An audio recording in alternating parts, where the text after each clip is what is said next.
Woohoo! Ang ganda nun!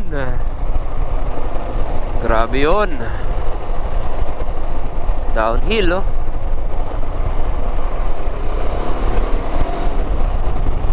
Marami namang nakatira dito sa nagtipunan. Ito, yung mga Aita. Bomba daw. Lalabas sila. Andito pa rin sila, guys. Ito yung mga nakatira sa gilid ng bundok.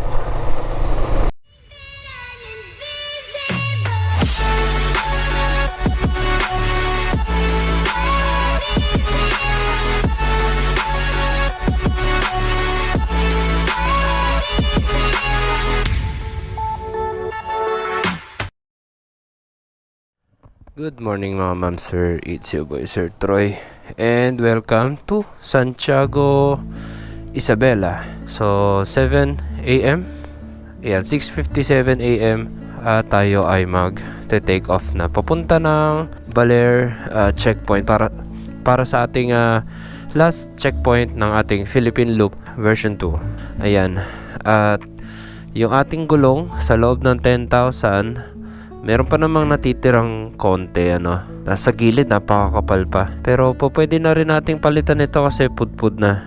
Siguro 12,000 maximum na gamit natin dito sa likod. Sa harapan naman kasi makapal na makapal pa siya. And then after natin ng Philippine Loop, tatanggal natin yung mga brake pads nito and titignan natin kung ano yung mga dapat nating ipa-check dito kay ARY. Mga suspension, tignan natin kung nagkatagas-tagas, bearings ng gulong, harap likod, ganyan. So ito nga palang transient na natuluyan ko dito sa Isabela, guys. Ito yung 7 Barcelona transient. So bahay siya, tapos yung mga kwarto. So walang tumutuloy dito. Mag-isa ko lang dito sa bahay na to, 750 electric fan. Pero napakalamig naman kasi dito sa Isabela, kaya okay lang din ako sa electric fan. Puti nagtingin-tingin ako, nagtatawag ako kagabi. Kasi meron din naman ako isang tinitignan, 1,500 nga lang. Deluxe naman talaga yung kwarto. Napakaganda naman talaga. Sa may bandang yata yun, Zen Hotel. Pero ito, I recommend itong si 7 Barcelona. So ayan, kakabila lang tayo sa cordon at tayo ay bababa ngayon ng Dinadjawan. Actually may daan pala rito pero parang mas maganda sa cordon. Sige nga, silipin nga rin natin yung nandito. Hindi na pala ako madadaan totally ng cordon. Dito na tayo, Madela. Napakatibay ng motor na to, sa 10,000 na kilometers na pagkakagamit natin sa kanya. Alang nagbago, gulong lang, napudpud lang yung gulong.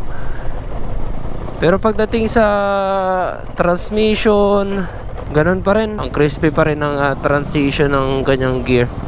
At sa power naman talaga, kahit loaded tayo, malakas, torquey. At pagka hiningi mo talaga sa kanya yung throttle, binibigay niya talaga, responsive. Pagas na rin pala tayo para hindi tayo mabitin. Parehas lang ba to? Unleaded, full tank. Kuya, okay ba yung daan dito papuntang palabas ng Madela? Okay naman. Okay naman, parang ganyan lang din.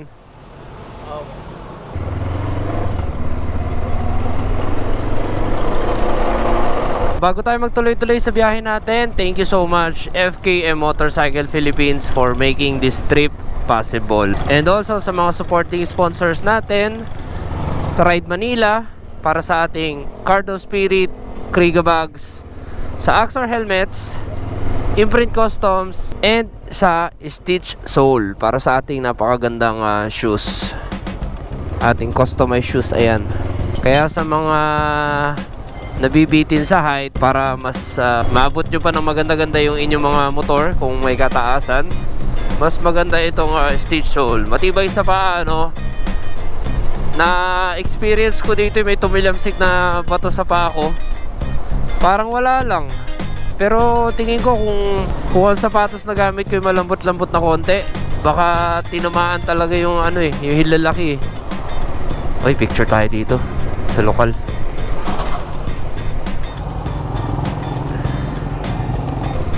Ang laki ng kapilya nila. So, provincial road pala ito na kung ikaw ay pupunta nga ng Dinalungan, instead na sa Cordon ka magdaan, pwede ka na rito sa may Santiago, no? Medyo papasok-pasok ka lang ng unti-unti sa bayan, pero okay na rin. Okay naman pala ang daan, 4 lanes oh. Ngayon lang ako nadaan dito. Usually doon tayo dumadaan sa may Cordon eh.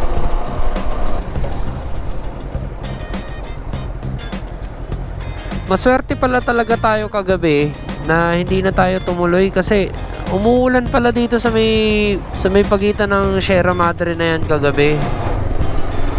Kung tinuloy ko yun, madilim doon at basa.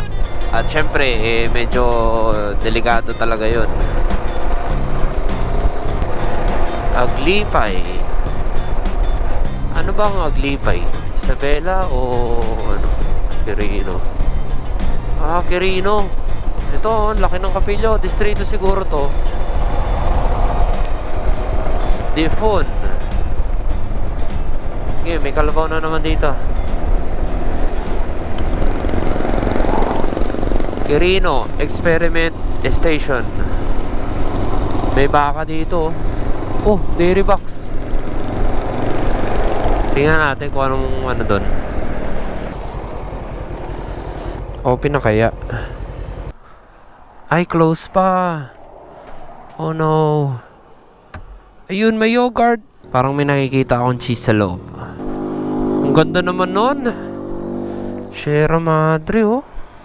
Dahil dyan, magpipicture tayo. A few inches later. Ang galing, sakto nag-open oh. Buti nagpicture muna ako. Dumating yung dumating yung caretaker ng shop. Morning po. Uy, madulas pala yun. So ayan, bumili tayo ng chocolate milk, pure fresh milk. Nilakihan ko yung pastillas natin tsaka yung dalawang parang chocolate drink, dagdag pasalubong. Ate, ito, thank you.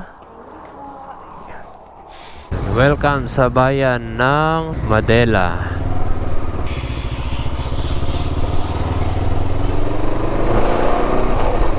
Nagtipunan, doon pa lang papunta ng Nagtipunan, papunta ng Landingan Viewpoint. So Sunday, yan ang next nating pupuntahan. Grabe, napaka-presko ng hangin dito sa Sierra Madre. Smells nature.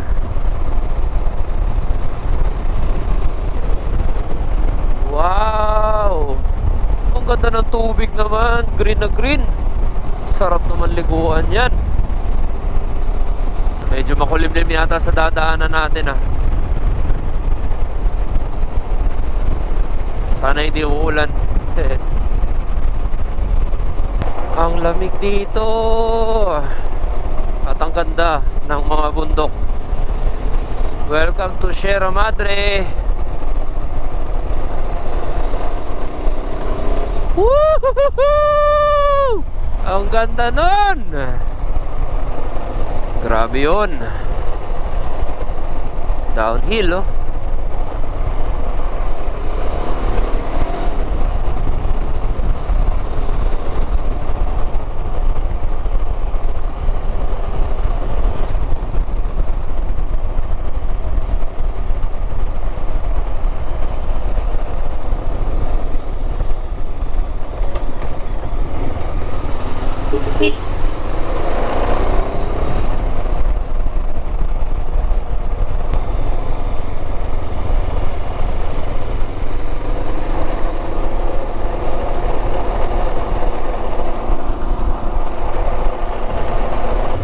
To Aurora Province, kanan.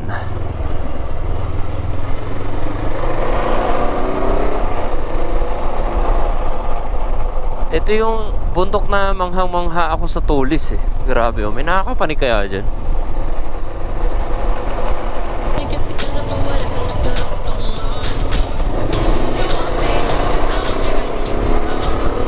Marami namang nakatira dito sa Nagtipunan. Ito, yung mga Aita. Bomba daw. Lalabas sila. Andito pa rin sila guys. Ito yung mga nakatira sa gilid ng bundok.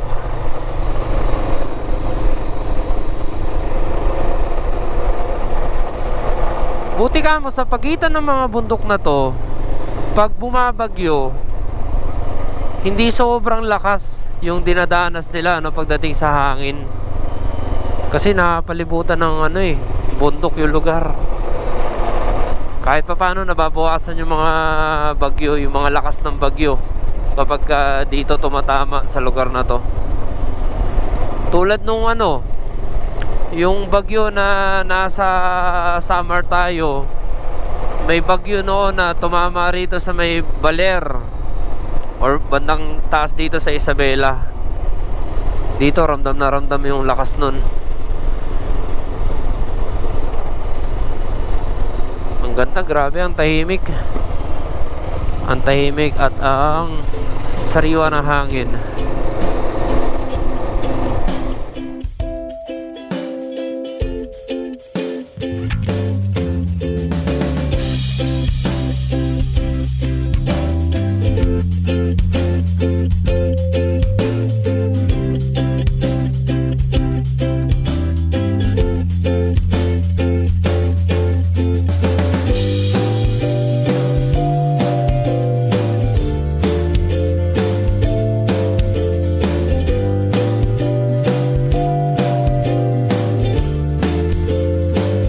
Ayan guys, 9:20 AM.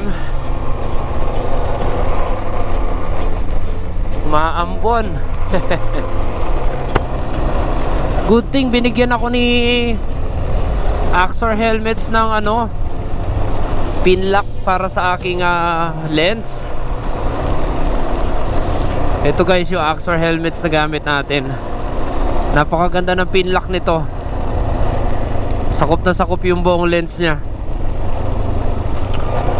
Yan, so thank you so much Axor Helmets Philippines at kay Papa Dong.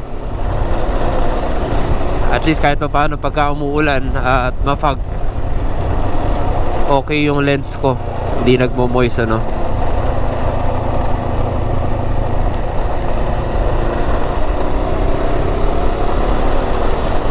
So andyan yung kanto ng Dipakulaw sa likuran natin. Kabababa lang natin, nagtanggal tayo ng kapote kasi maaraw na rito. Maulan talaga sa bundok na yan. So pupunta tayo ng Dinadjawan pala to, sorry. Kabababa lang natin ng Dinadjawan.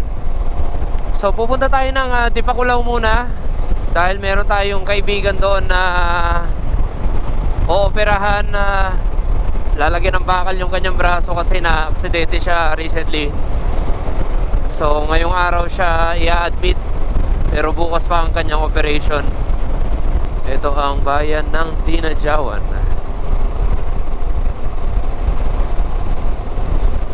Yun, ang gandang hinahanap ko dito ay.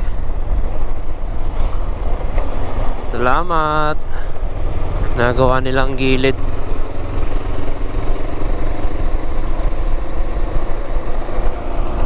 Ang ganda eh. Ang ganda na ng daan dito guys. Pero wala pa rin siyang pintura. 2 lanes lang ito, malapad lang masyado. Ayan, ang ganda. Parang ang sarap maglublob. Wow, ganda nun. Kaya pala ang dami nang nag-develop ng dyan, mga resort. Ang lalaki ng mga resort na tinatayo dyan guys. Soon yan na ang bagong Baler. May tawag dito sa na to sa view deck na to. Not sure kung bagong view deck yun, pero tingin ko bagong view deck yun. Not sure pala kung private or for public. Ito kasi yung madaling panikin dahil nasa tabing kalsada lang. Dito naman tayo sa may isang spot, sa may yung rock formation. Doon tayo next stop natin. Naglalakihan at naggagandahang bundok ng Sierra Madre. Ang dami nating bundok na nadaanan, Benguet, Mountain Province, Ilocos, Abra, Cagayan, Tapos ito, Sierra Madre. Sa loob lang ng 2 araw. 3, pangatlo ngayon. Bagay, not bad na rin. Hindi na rin madalian yung aking loop, ano. Kasi, nung first loop ko, parang endurance yun eh. 2 days. 2 days lang ang aking North Luzon. Ngayon, may kasamang libot na to. Tsaka second time na. Sayang naman kung hindi ko pa puntahan yung mga first time pa lang na mararating.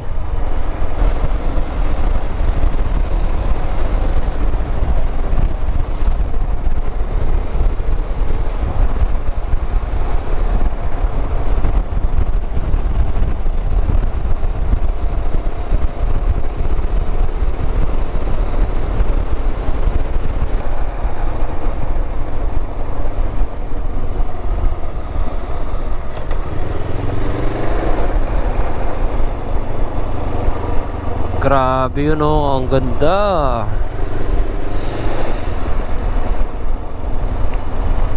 Ang linis sa mata ng kalsada kasi bago yung asfalto.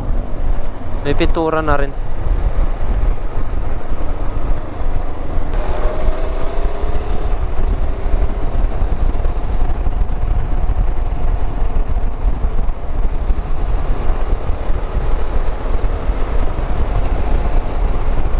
Wow, eto na guys.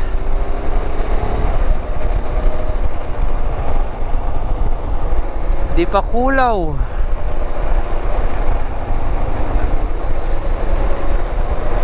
Oh wow.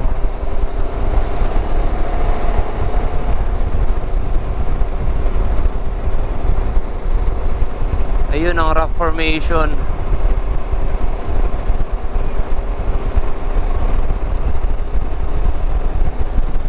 Wow.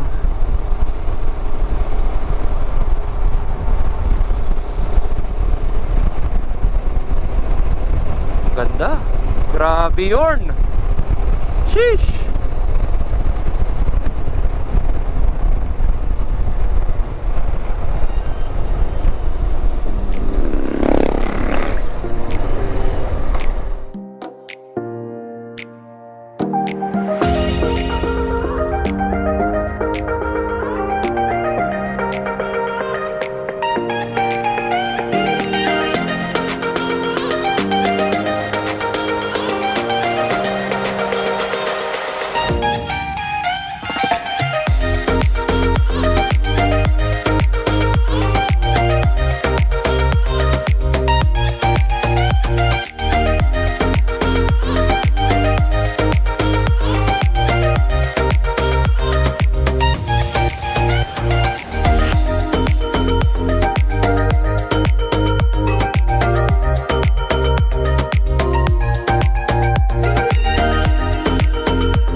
Welcome, Baler.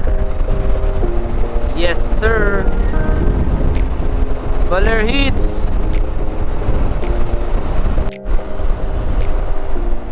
Ito na guys.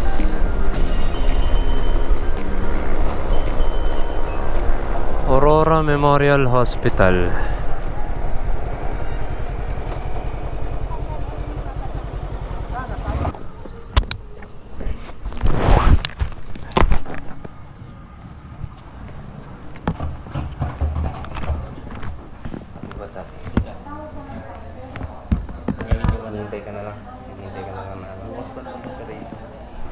Meron pa tayo isang tropa rito eh. Nasa tapat to ng memorial. Ayun! Brother! Ang laki na ng shop mo! Bakit hindi ko to nakita kanina nung pumasok ako dyan? Baka nung nag-chat ka kasi, nag-chat ka diba? Nandito ka na nun. Sakto naman, pagkagaling ko kay Sherwin, ayan lang yung pintuan ng ano eh. Pagkalabas ko, sakto nag-reply ka. Nakayari ko mag-set up na nag-reply ako. Ah, okay. Buti nandiyan pala ako, pangalawang kakalagpas ko lang nung kurbada ng reserba.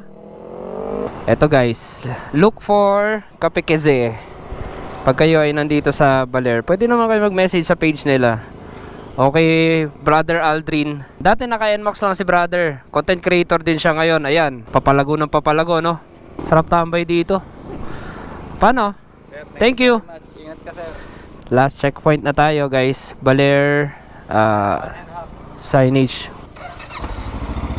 Thank you. Nice coffee, nice coffee. Ayan, dalawang kaibigan ko nandito. Yung isa nasa emergency room. Alright, tapusin na natin itong loop na to. Baler checkpoint. Here we go. Sa wakas, guys, tapos na natin. Isa na lang ang kailangan natin gawin. Ang maggawa ng album. At tayo ay magsasubmit na ng ating passport. Ayan. Nandito lahat ng resibo natin at mga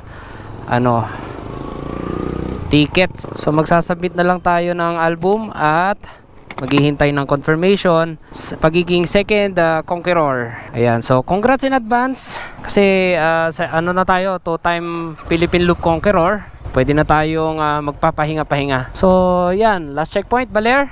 Tayo ay uuwi na. Ay, pwede na tayong umuwi. Sa wakas.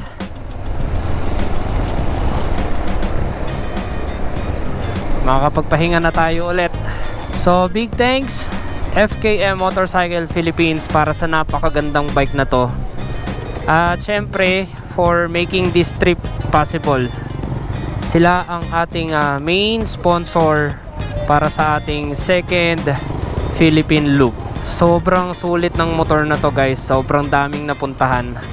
At sa lahat ng ating supporting sponsors, Pride Manila para sa ating magandang intercom at sa ating mamahaling Kriga bags. Ayan, sulit na sulit. Ganon din sa Axor Helmets Philippines para sa ating napakagandang helmet. Sa ating Imprint Customs, ayan, suot natin ngayon ang ating kanilang Lewis riding jersey. At syempre sa aking shoes, Stitch Sole. Safe na safe yung motor natin dahil sa shoes ko, kasi nadagdagan ng height. Kaya na-lessen yung mga chance na pwede nating mataob itong motor na to. At napakakapit ng shoes.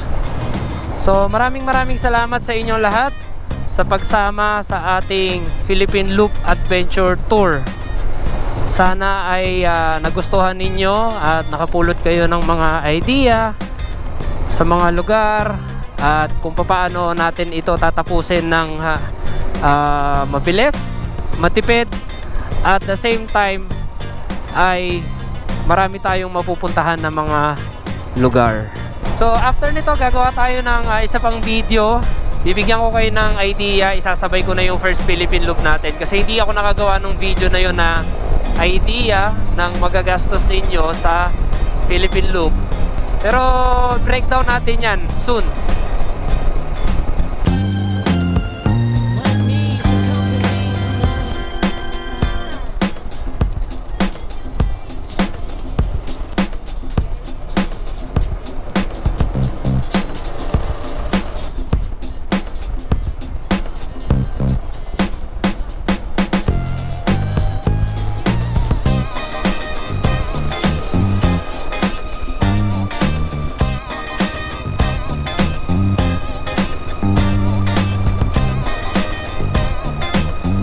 Welcome to Nueva Ecija. Ayan guys, ito ang boundary ng Maria Aurora or Aurora Province. So tayo ay nakabalik na ulit ng Nueva Ecija. Ayun si Maria Aurora. Meron ditong Bundok Bakery. Isa sa mga paborito nating pinupuntahan nun. Bibili tayo ng buko pie dito. Buko roll, I mean. Ay, ayos, may buko roll. At syempre kada pumupunta tayo dito kahit ilang beses na ay nag-aano tayo no, nagdidikit tayong sticker. Philippine Looper nga pala may ari nito. Ayan oh. Rice coffee. Tikman natin. Buko roll ta. Pwede magdikit ng sticker dito. Dito tayo sa taas. Thank you. Ito ang puntahan ng mga taga Nueva Ecija pag ride ano.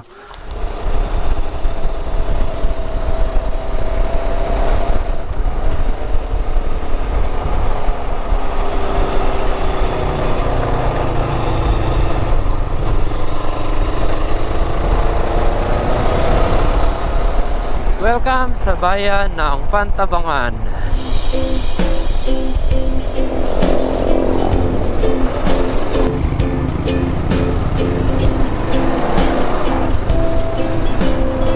Here we are. Dito tayo nagpagas na nung una.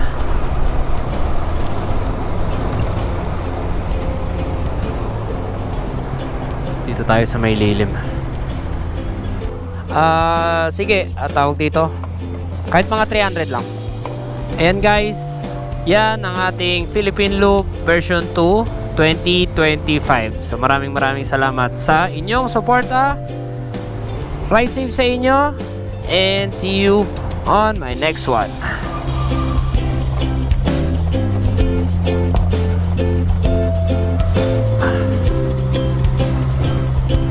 I'm home.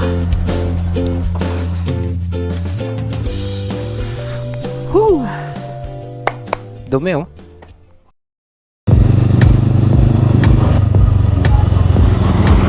Team KTG, kain tulog gala. Sarap kumain dito kasi ang lamig.